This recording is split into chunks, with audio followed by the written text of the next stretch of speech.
Mr. Griffith, joins us this morning. Good morning, sir. Good morning, Marlon. Good morning to my fellow Trinbagonian citizens. All right, Mr. Griffith. All right, okay. I get what you're trying to do here this morning. Mr. Griffith, I'm sure that you would have heard what the minister said about this matter yesterday. What's the situation as you know it? Well, again, this is almost identical to what took place with Emailgate, and you'll want to know what is the relationship there. In Emailgate, there were accusations made about persons stating that they were involved in a massive plan to assassinate a reporter. But then a few years later, while the matter was still under investigation, you decided to appoint someone as commissioner of police because you knew fully well it was never true. The same thing is happening here with the SSA. Why would you still have an ongoing investigation on a matter and persons who represent the state, who represent the SSA, who represent the government would be meeting with these same persons who may be deemed cult members, terrorists, persons who want to overthrow the government, persons involved in an attempted coup? You wouldn't do that. So it is those almost identical to what took place with Emailgate. You stated that Gary Griffith was involved in a plan to commit criminal activity, but then you knew very well it wasn't true, which is why you recommended him to be commissioner. So you come back with the same lie again, and to state if this matter was still under an investigation, why would the state have representatives to meet with these individuals to ask about what, let's see if we can reconsider you returning? If you notice what Fitzgerald Hines did yesterday, he was moonwalking like Michael Jackson. When the media, and I wish to compliment the media decided to ask the hard-hitting questions. Usually, the government will bully the media and the media will not ask the questions. I will continue to provide the ammunition to the media. All I ask you to is to operate the trigger. And when you ask the hard-hitting questions, he started stuttering because he didn't know what to say. He kept saying, I have no comment to make on that matter. Because he cannot say that he does not know that representatives of the state, legal persons, have been meeting with the fired SSA persons and asking them, let us see what can be done for you to come back into the SSA. Yeah. But when pressed on the issue and whether there were even negotiations involving former members of the SSA, and if lawyers were involved, Hines reiterated, I am not in a position to say that.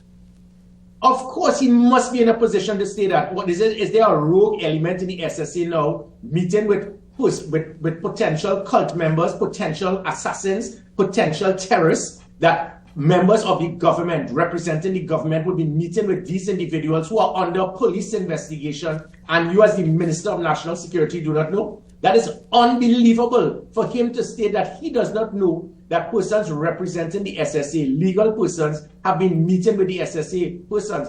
And the reason for that is because they know fully well they do not have anything to stand on. This is almost identical again to the firearms audit. You make all these accusations, you speak about the Stanley Joki John report. 3 years later, not one name called, not one weapon seized, and not one person arrested pertaining to what came out of the 3 audits. This is what they do. You pump the same lie over and over. And in fact, let me also add, the ridiculous excuse he tried to state, well, the reason why they were fired is because they were in a unit that was not established. I, as the Commissioner of Police, I established the Gender-Based Violence Unit, the Social Media Monitoring Unit, the Special Operation Response Team, the Operational Command Center, the Emergency Response Patrol. There were several different units that would not have been officially established in the police service. If it is that you figure it was incorrect, you don't fire the persons, you reassign them. But they fired these individuals. And again, to continue to state that the SSA must not have an armed unit. This is like stating that the CIA must not have an armed unit. How clueless can you be? But let me tell you, Marlon, this happens when you have a government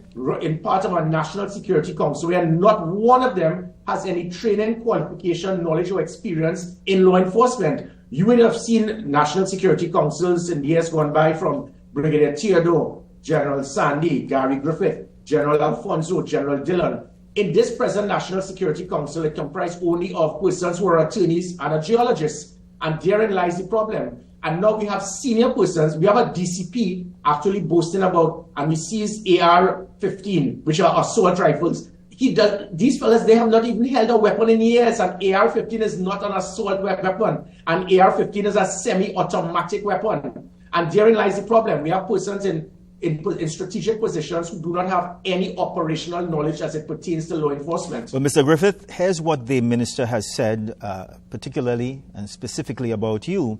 Hines also warned the media as well as the public from taking information presented by Griffith as gospel. He says, how does he know you?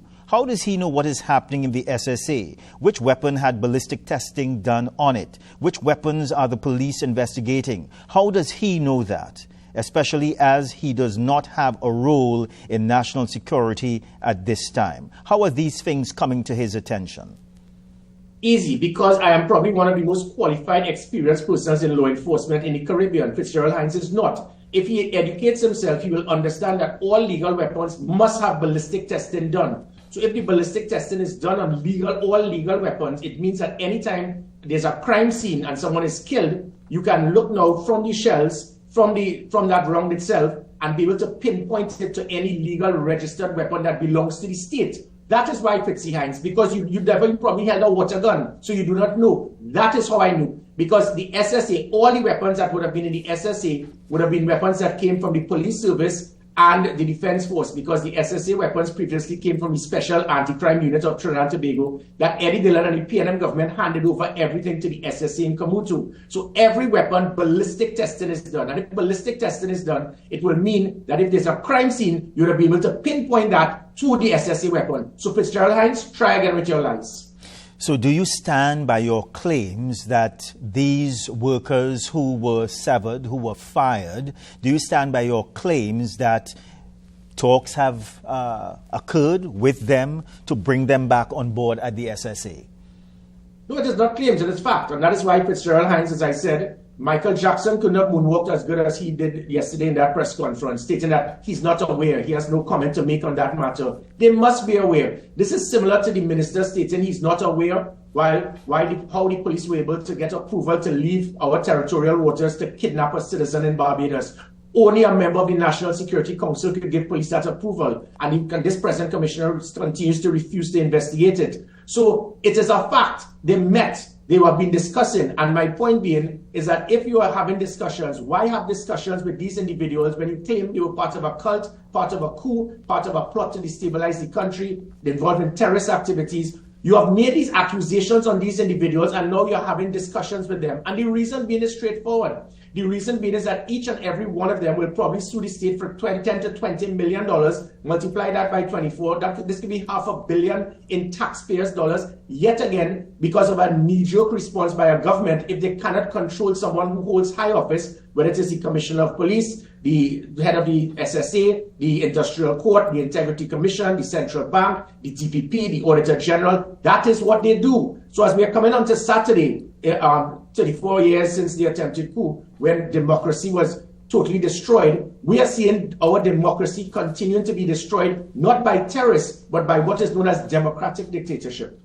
But I think, Mr. Griffith, I think that both you and the National Security Minister have put the citizenry in between a rock and a hard place, because you have a situation now where you are disputing what the minister said yesterday, and yesterday the minister has disputed or did dispute what you are saying. So who do we believe this morning?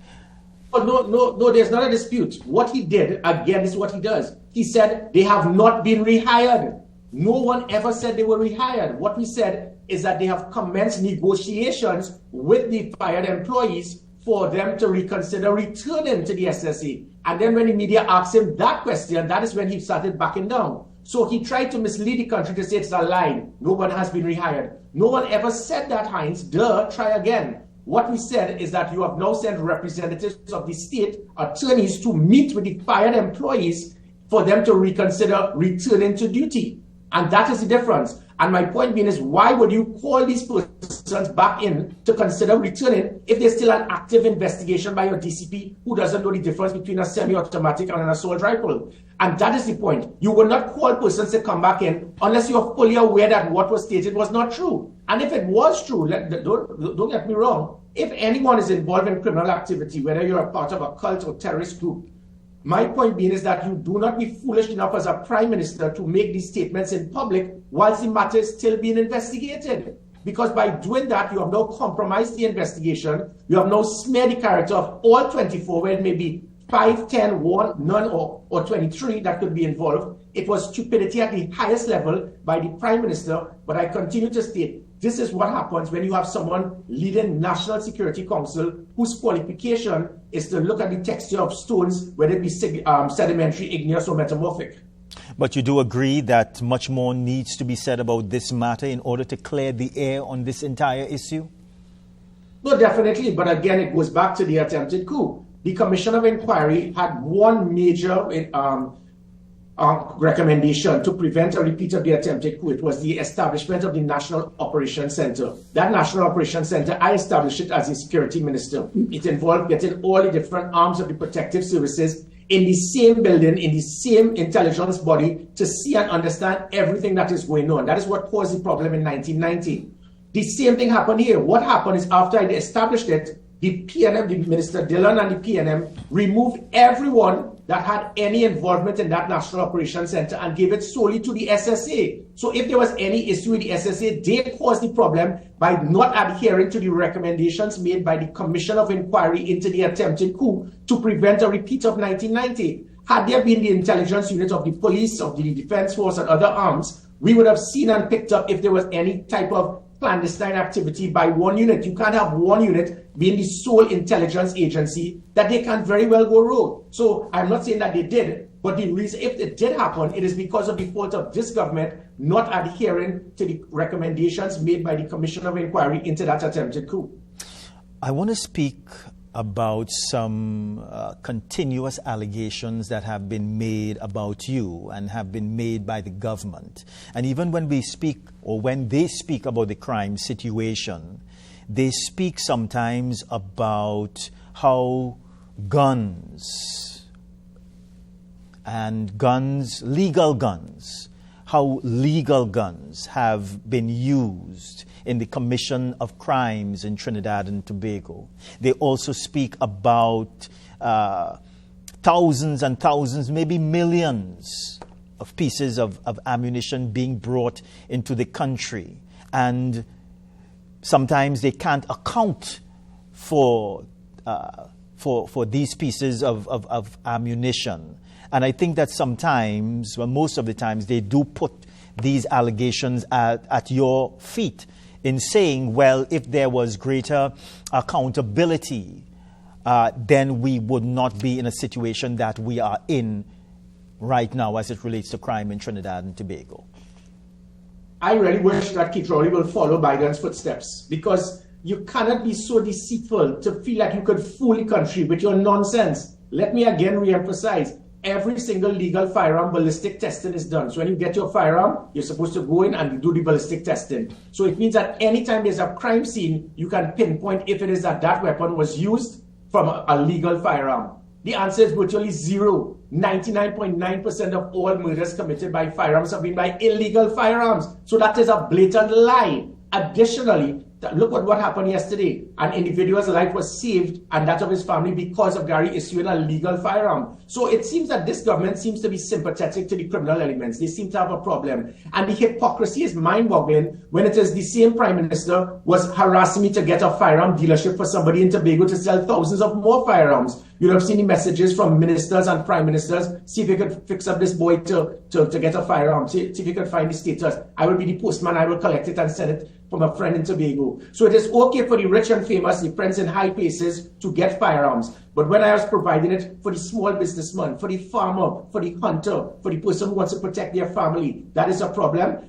25,000 applications were backed up because of the incompetence of commissioners before me to do their job. So I am being accused for being too efficient. And my efficiency is just to provide 1,200 per annum out of that 25,000. So had I continued on that speed process they spoke about, it would have taken almost 20 years to deal with the backlog. And still, in my 3 years, not one was lost, not one was stolen, not one was used for a crime. What Earl Christopher did is try to deceive the country by stating we have 100 legal firearms that have been part of criminal investigations. It is now 101, because she was adding when legal firearms are used to protect families, when police officers have a negligent discharge, when a security guard loses his firearm, when a police officer will use it in trying to defend himself. And think about it. When last have you heard a legal firearm ever used to kill someone? It isn't. And again, the ammunition that they speak about is ammunition that is marked from the Trinidad and Tobago Defense Force.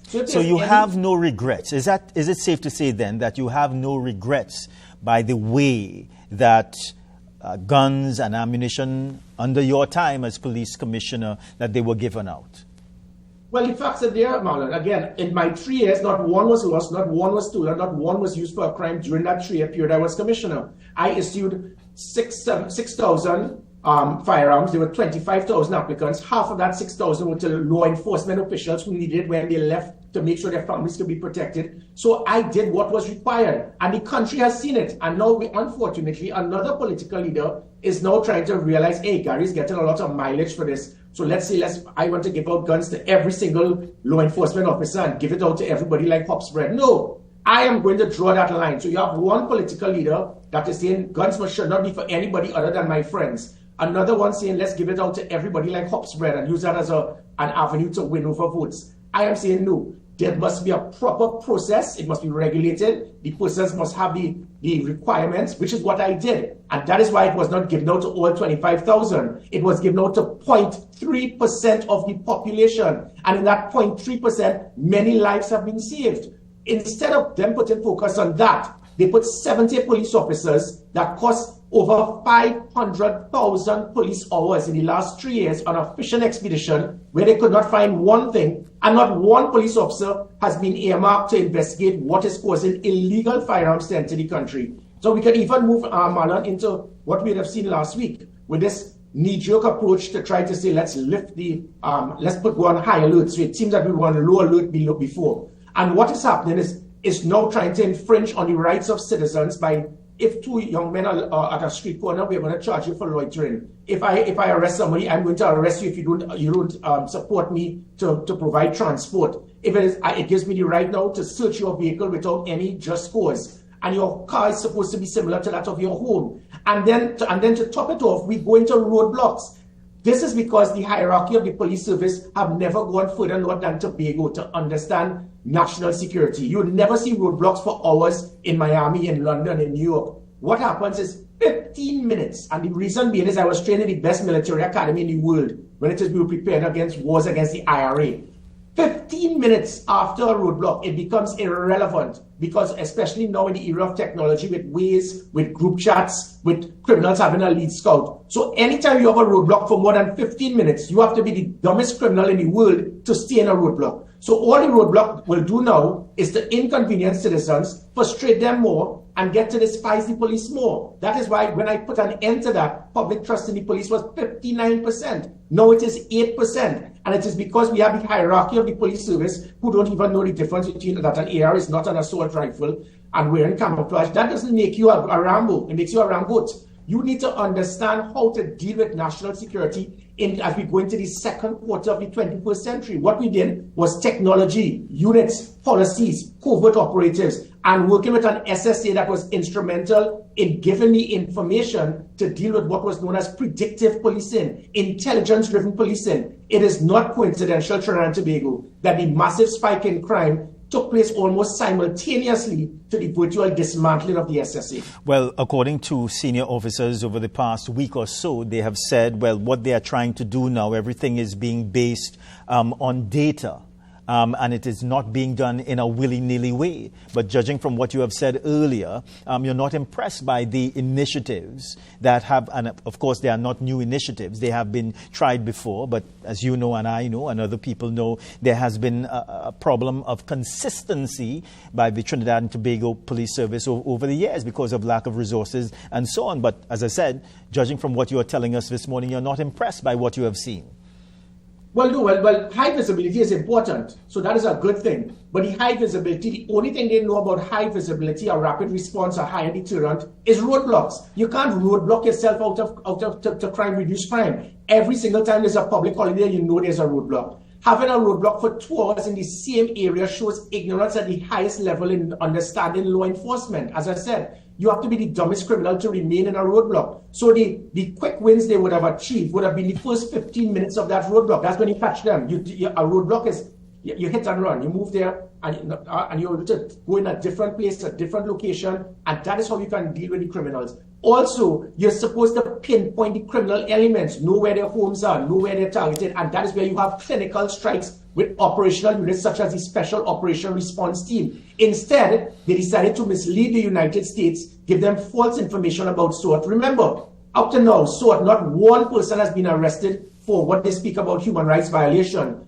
But the Special Naval Unit, which was in the Defense Force, 3 persons who guarded the Chief of Defense Staff using weapons that the U.S. gave were involved in kidnapping and killing a citizen, but the U.S. still provide funding for the SNU. You know why? Because individuals in the state were misleading the United States and giving them false information about SWOT. So you remove SWOT that was critical, that put fear into the criminals. You replace it with something known as the National Operational Task Force. Ever heard about it? Well, their biggest delivery in the last 3 years was to arrest an old man for selling school books on the pavement. That is what they changed SWOT with. So my point being is, what we had was technology, units, policies, hard targeting, intelligence-driven policing, not finding roadblocks to try to roadblock yourself out of crime. Gary Griffith, it's always a pleasure speaking with you. Thank you very much for taking the time with us this morning and giving us your perspective. Bye for now. Bye.